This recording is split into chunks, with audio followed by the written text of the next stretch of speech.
Welcome, everyone, to the Deep Dive. I'm Paul Wadlington. That's Ian Boyd, joined by Izzy. She's rocking her pastel summer dress while there's still time. Texas experiences summer well into November. So good stuff. Hey, we're going to talk about the Oklahoma Sooners. It's not too early. They are called the Sooners, after all. So theoretically, no one can complain. It's in the name. Make sure to like the video, subscribe to the channel. And of course, we want you to join Inside Texas. Use promo code IT1 to get 2 months for $1 American dollar. This is the time to join. It's hate week or hate weeks. Ian, feel free to unmute yourself because we're going to talk about the Oklahoma Sooners roster. We're going to talk about their actual personnel. We're not going to get into stats or anything like that. We're just going to talk about our viewing and our evaluation of some of their players and what's been good, what's been bad for the Sooners so far this year. We're going to start with their offense, and we're going to start with their new quarterback, the young man who has replaced Jackson Arnold. His name is Michael Hawkins. He's a true freshman.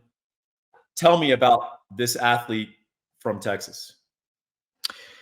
He's kind of like a tiny, even less experienced version of Jalen Milroe last year.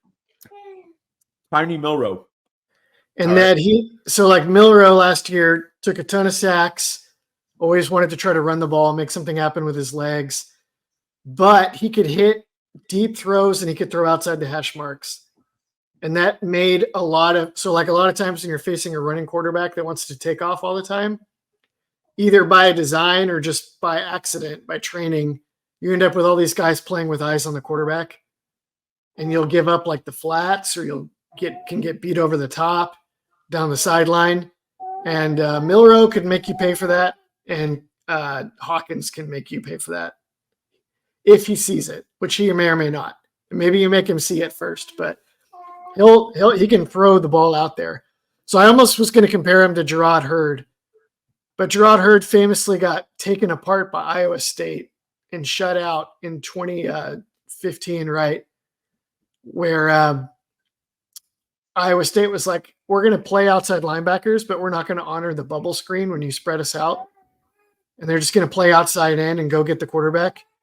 And Texas could not complete a bubble screen. And that's not Hawkins. So he's like a level beyond that. Still extremely limited, but a level beyond some of the more limited guys of that type we've seen before. Would you say he's one read and run? Yes. Yeah, I think that's fair.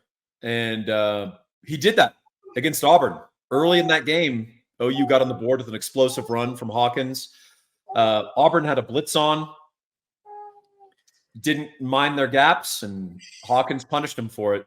So he is capable of that. He's also capable of 4 consecutive 3-and-outs. Yes. So I think that's going to be very interesting. Pretty fearless player. I think he sees the game a lot better, and he's more instinctive than Jackson Arnold, at least when they're doing more option type things, whether in the running game or maybe the RPOs. I don't think he's very polished, and I think it's not second nature to him where it is with like a Quinn Ewers. But I think he just is a little bit more instinctive than Jackson Arnold. At least that's my impression. Yeah. I mean, it could be, it's a lot easier when you're like Jackson Arnold wants to fling it down the field, and Hawkins wants to run. And it's always easier to default to running. So I think that's partly just the style. I think that's fair.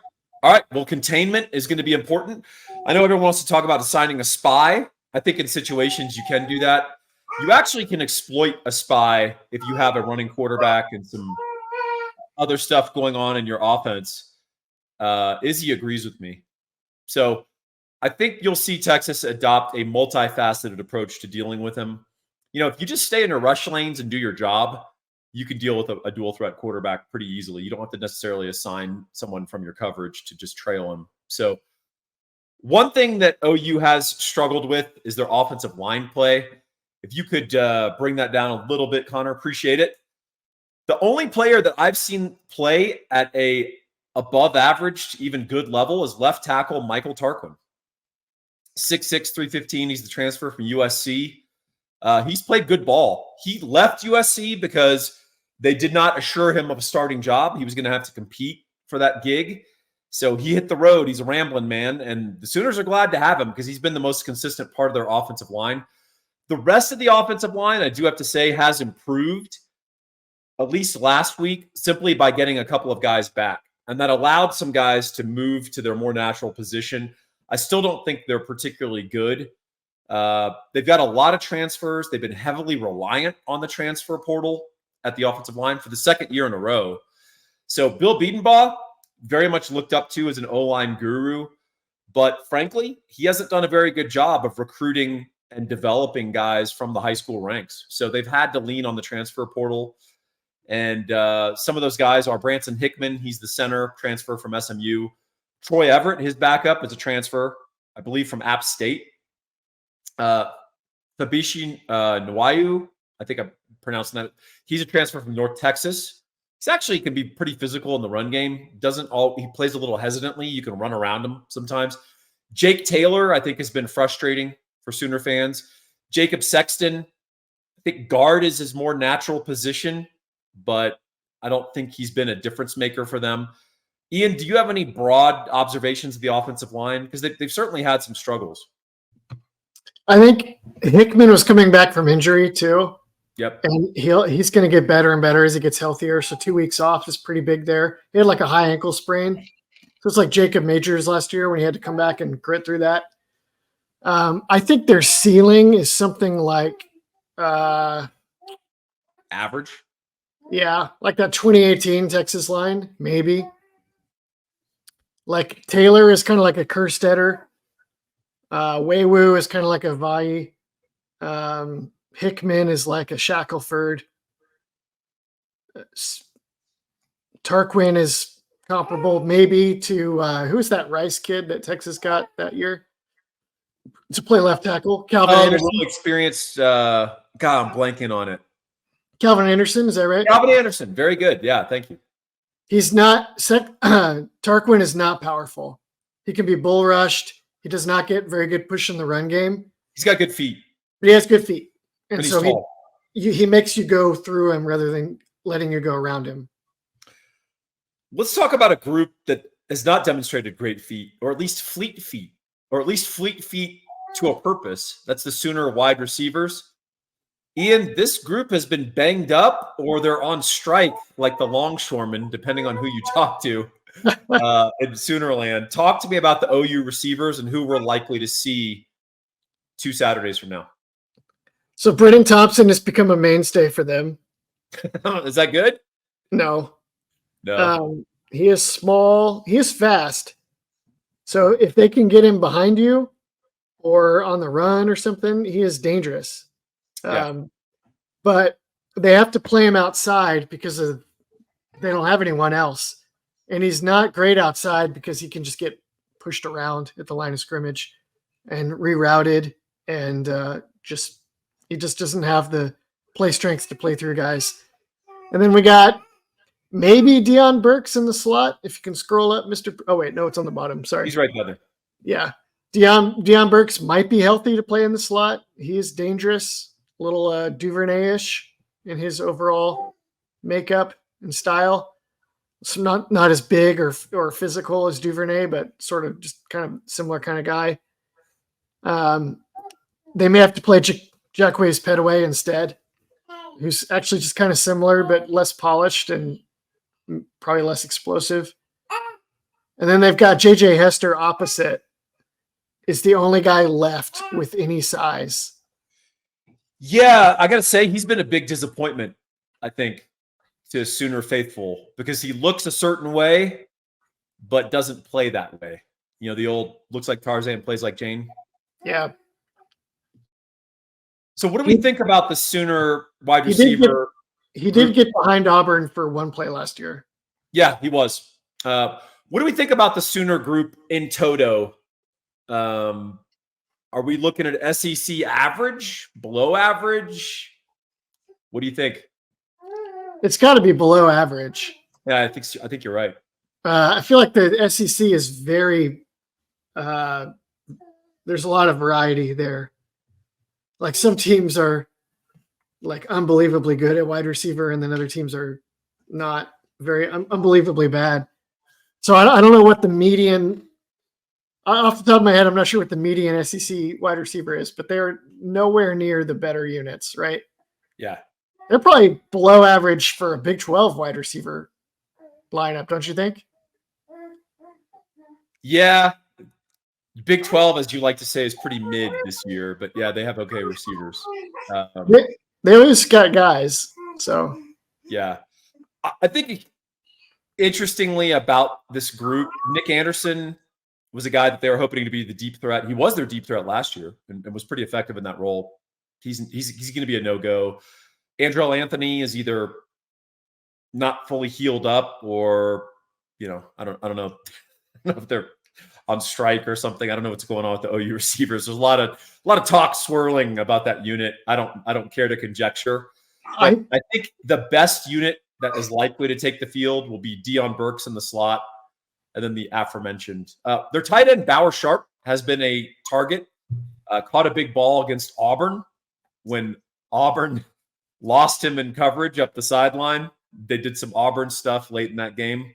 I've never seen a tight end as averse to blocking as Bauer Sharp in the run game, but he is a pretty good athlete and has been their second most targeted receiver of all their pass catchers. If he's not flexed out of the formation 80% of the time in the Red River shootout, then leave Luttrell in Dallas. Yeah. Probably not a guy you want doing the like halfback lead type stuff. No, just forget that this week. All right. Well, that's the Sooner offense. And if the description has been underwhelming in terms of personnel, we got running backs. We didn't do running backs. Oh, all right. So let's talk about that. Probably the guy with the most juice has been true freshman Taylor Tatum. In the limited carries he's had, he's shown the most explosiveness. I'm not surprised by that. I loved his tape in high school. I think the big question with recruiting him was whether he was going to go baseball because he's a pretty good baseball player. And frankly, that's where better money and less injuries is available. But he loves football. We're not sure if he's going to be available for this game or not. Gavin Sawchuk has flashed multiple times for the Sooners in years past, but he has not had a good start. Javonte Barnes is sort of a jag who runs hard. You block it for 5, he'll get 5. More often than not, the Sooners have been blocking it for 2, and he gets 2. So that's it. I don't know if you have any big thoughts on this group, but I think there's a role for them to play in this game, but I don't think they're going to be overwhelming. Barnes is their best pass protector. And I bet we see a lot of him. If I'm them, I'm spamming quarterback draw. Yeah, I would use him as a lead blocker and do some deception. I would try to get us spread out. I would either go 3 or 4 wide. The 3 wide, I would probably have Bauer Sharp split out just to get a linebacker out of the box or a safety. Yes. And I would run and I would double play side. I'd have some sort of option action, and I would try to use Mr. Hawkins as a runner. I would pull up some Army and Navy tape, to be honest, and look at some of the stuff that Bryson Daly does with Army and try to incorporate that with Hawkins, get him a step and see if you can bust a 60-yarder. Because they're not going to go 12 plays, 80 yards on Texas. I don't see that scenario. No. So that's the offense. Should we move on to the D? Yeah. All right. Before we do that, Ian, you wanted to move on to the D, but you wanted to forget our sponsor, our friend, our benefactor. Shame on me. Back in Renaissance Italy, this man would be our patron as we paint and sculpt and create. That man is Gabe Winslow. He's the best damn mortgage broker in the great state of Texas. Nay, he's United States of America. You can reach him at 832-557-1095. Why should you call Gabe right now? Well, if you bought a house in the last 20 months, your interest rate, too damn high. You need to get that interest rate down. How do you do that? Call Gabe at 832-557-1095 and say, Paul and Ian, the Batman and Robin of Deep Dive, want me to refi for free and get a lower rate and take that extra money and put it towards useful ends like sports gambling. So Give Gabe a call, 832-557-1095. He's really good at what he does. We have a long laundry list of happy Inside Texas and Everyone Gets a Trophy listeners, my podcast, that have used Gabe, and they just rave about the service. Go look at his Google reviews. Dude's got like 160 5-star reviews with multiple paragraphs written about how he solved their problems. Give him a call. Find out what all these people are recommending. 832-557-1095.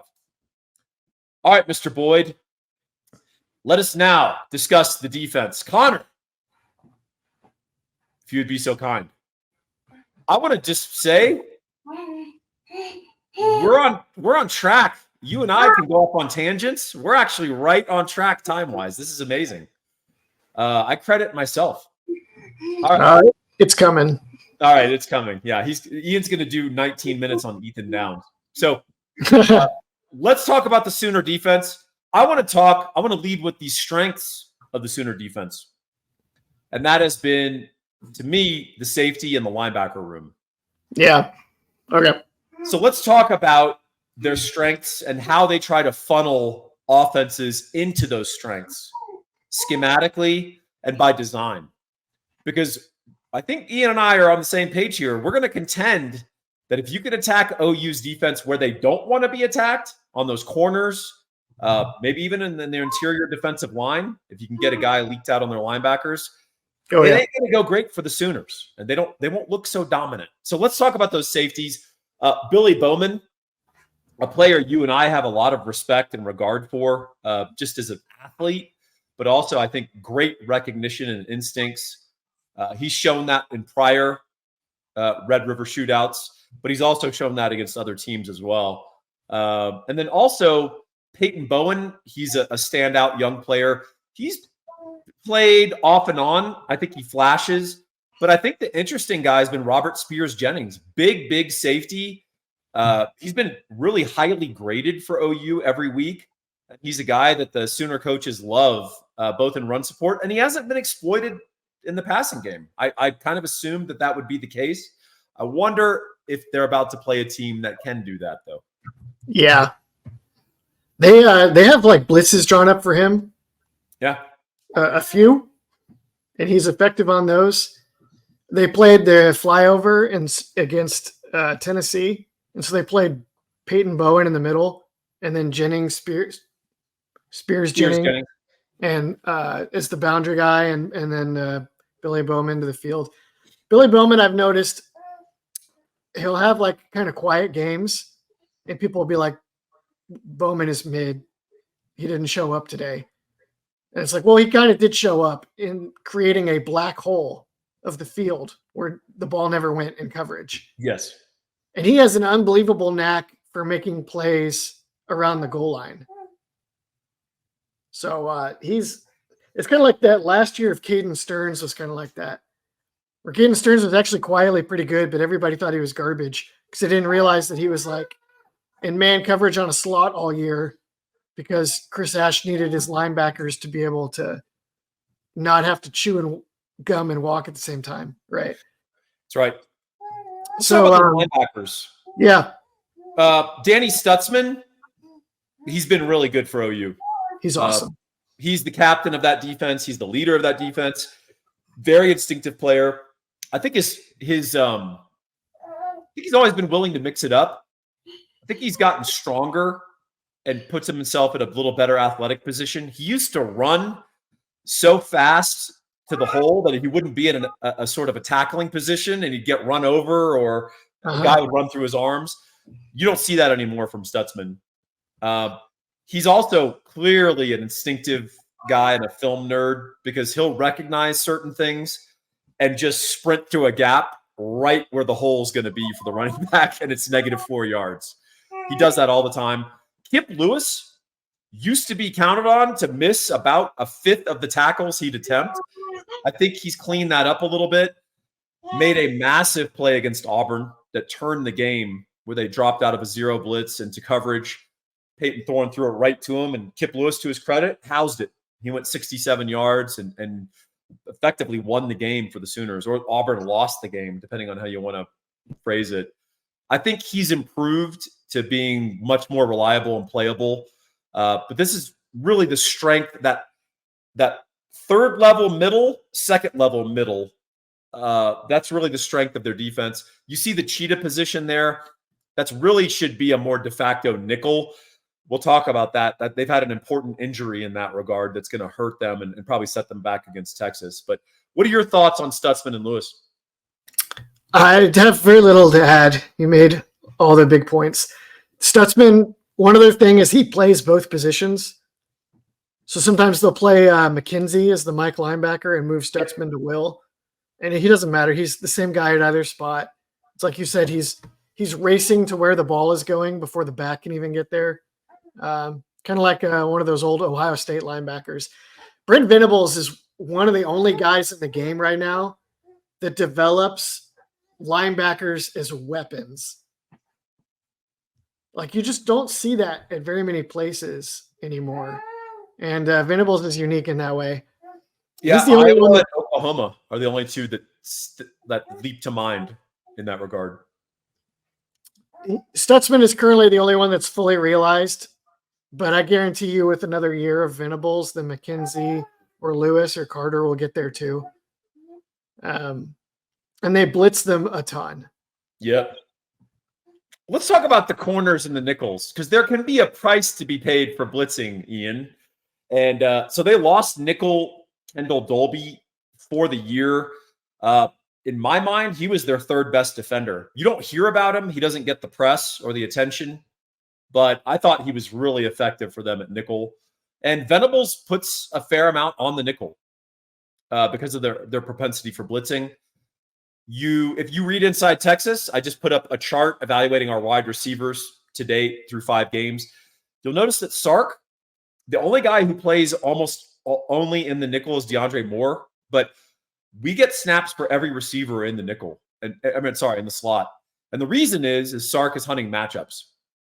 And he's going to be doing some of that in this game because they don't really have an adequate replacement, which is why they had to move over Woody Washington to the nickel. And I don't think that's a great matchup for OU against Golden, Bond, or Wingo. So that's the nickel position. They could go big nickel here and play Dasan McCullough or Sammy Amasigo. Is it?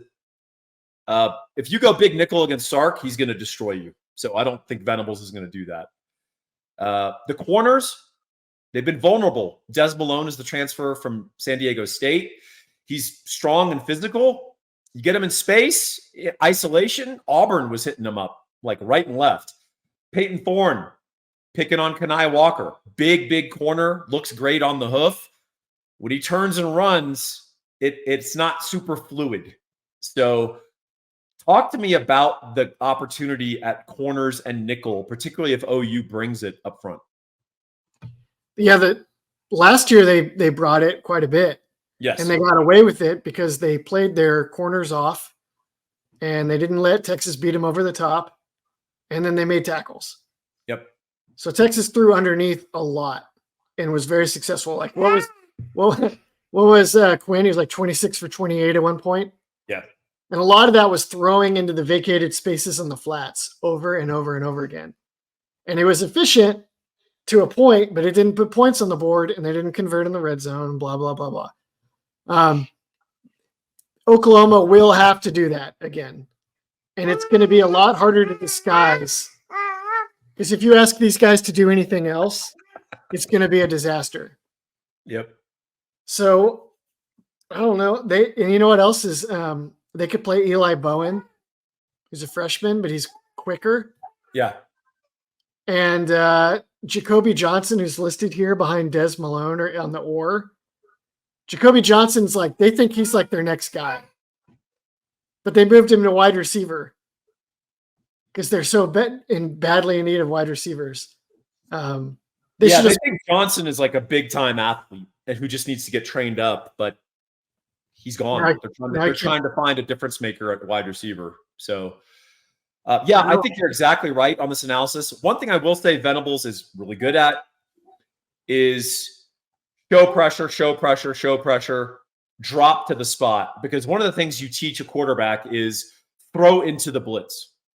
In other words, the blitzer who's coming at you, and blitz, we've defined that in prior deep dives. One of the definitions of a blitz is a guy coming you didn't expect to come, right? And the idea is throw it where that guy was, because that's open, vacant space. And that's what you teach your receivers. What Venables will do is show that blitz, bring that guy, and then on a key down, he'll show it and then drop that guy to that vacated space. And that's exactly what they did to Auburn. They suckered Peyton Thorne into sort of an auto read, and Thorne just threw it to his spot like a good robot, and there was a guy standing there. So they'll try to do that with Quinn Ewers. I think Quinn Ewers is a little too experienced, a little too cagey now. He has grown as a quarterback, and I think we're going to see that in Dallas. I think so too. We better that. I mean, that's like one of the only ways Oklahoma wins this game, right? They've got to have some clutch turnovers. They've got to beat us in the turnover battle, like 3-1, right? And then they've got to manufacture some explosives, and then hold on. That's sort of the best OU game plan. Yep. All right, let's talk about the front. So, interesting thing about this defensive line. If you read the OU boards in July and August and early September, you could very easily think this is the rebirth of the Pittsburgh Steelers steel curtain in circa 1975. If you watch them, you come to a different conclusion, but the conclusion is not that they're bad or like horribly overrated. It's that they're just like, they're better than last year. They have more depth, but I'm not totally sure some of the stats or things that they put up are durable against a team like Texas, which arguably has the premier pass blocking offensive line in all of college football. Yeah. Talk to me about this D-line, Ian. We can start inside or we can start outside. Dealer's choice. Let's start outside. Let's do it. Ethan Downs is just Austin English. It's the same guy.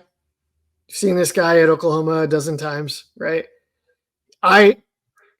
He's a good player, and he's very physical. I've heard their fans be like, Banks is overrated. Downs destroyed Texas last year. No, he destroyed Jatavian Sanders a couple times for sure. Yeah. He played well in the run game, but no. He's a college player. He's a limited athlete, but he is scrappy and strong. He's been there for forever. R. Mason Thomas is the guy. He is very twitchy, very explosive around the edge. Venables draws things up for him. He's their Jeremy Beal, right? Maybe a little more athletic even than Jeremy Beal. He's more a problem. You got any insights thus far? Yeah, I was going to say, so R. Mason Thomas has been that guy that Sooner fans have been talking about for 2 years in practice, who flashes, and then he couldn't really put it together in games. Now he's putting it together. I will say some of those stats were accumulated against Temple. Army had 7 sacks against Temple. Give you a little perspective, okay? Army. They played Houston, which has a horrendous offensive line. And then they played Tennessee, who had both of their starting tackles out. And I think that might even been down to their third tackle at one spot. So is that a good prep for going against Cam Williams and Kelvin Banks? I don't think they've seen tackles of that quality yet. In fact, I know they haven't. So that'll be a really interesting matchup. They've got good depth outside, too. They can play different guys. Woolard was a good player in the MAC, who I thought would be a little bit more impactful, but he's just been sort of a rotation guy for them. And then Trace Ford is a super senior veteran, started his career at Oklahoma State, had a really bad knee injury. He's just now getting back to form. So, I think that's an interesting group.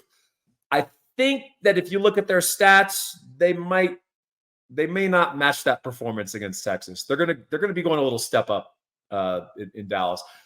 I'll handle the interior briefly. Jaden Jackson pressed into action as a freshman. There's sometimes you start a freshman in the interior because they're amazing. Sometimes you start a freshman on the interior because you had to. I think he's somewhere in between, more towards the had to. Yeah. Oh man, they're going to be so mad when they hear this. Well, I mean, I think he's a good player. I think he will become a good player.